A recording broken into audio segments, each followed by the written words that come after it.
Akkam jirtu kabajamtoota daawwattoota keenya oduu sa'aatii kanaa isinitti himna. Oduu sa'aatii kanaa kan isinitti himu ani Mallas Dirribsaati. Bulchiinsi magaalaa Finfine hiriirri mormii magaalaa Finfineetti waamamee beekamtii bulchiinsa magaalaa hin qabu jedhe. Hiriirri mormii kun akka waan beekamtii argatetti kan marsaalee hawaasaa irratti dubbatamu olola burjaajii uumuu fi ta'e jedhe qaamolee jeequmsa barbaadaniin faca'ee jedhee jira. Jiraattonni magaalattii hiriirri mormii jedhame kan beekamtii hin qabne ta'uu hubate jiruu isaa idilee irratti akka fuulleffatus bulchiinsi magaalattii hubachiisee jira. Oduu walqabateen koomishiniin poolisii magaalaa Finfinnee hiriirris ta'e walgahiin boru addabaabaayii masqalaatti taasifamuu hin jiru jedhe. Magaalattiitti akka waan hiriirri taasifamuu fi sababa hiriira kanaatiin daandiiwwan akka magaalattii keessatti cufamuu fi jedhanitti fakkeessuun marsaalee hawaasaa irratti kan barreeffame olola jedhe koomishiniin poolisii magaalaa Finfinnee.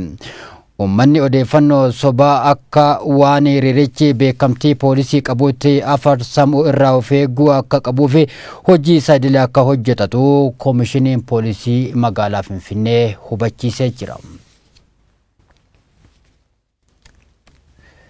Irreechi malkaa ateete boruu buraayyuutti kabajamuufi jedha. Abbaan Godhaa Tuulamaa Goobanaa Hoolaa baga ayyaana irreecha birraa malkaa ateete geessanii jedhanii jiru. Jala bultiin ayyaanichaa qophiilee adda addaatiin daandii qulqulleessuu marii paanaalii konsertii muuziqaatiin kabajamaa jira. Abbootiin Gadaa foollee eebbisuudhaan ayyaanichi milkiin akka xumuramuu hawwanii jiru. Bulchiinsi magaalaa Buraayyuu keessummoota ayyaanichaa nagayaan simatee keessummeessuun gaggeessuu fi qophii gahaa taasisuus beeksisee jira. Pireezidaantii taanaan naannoo Oromiyaa Obbo Shimallis Abdiisaa dargaggoota hojii qonnaa irratti bobba'anii fi tiraaktaroota kennanii. Tiraaktaroonni kunneen dargaggoota barnoota olaanoo fi kolleejjii adda addaa irraa eebbifamuun hojiilee qonnaa irratti gurmaa'anii fi kenname. Hoogganaan biiroo misooma enterpiraayizii fi indaastirii Oromiyaa Sadat Nashaa akka jedhanitti dargaggoota fayyaduu fi qonna Oromiyaa ammayyeessuu fi tiraaktaroonni 350 caalaan qophaa'anii jiru. Marsaa kanaan dargaggoota godinaalee adda addaa irraatii fi tiraaktarri 114 kennamee jira.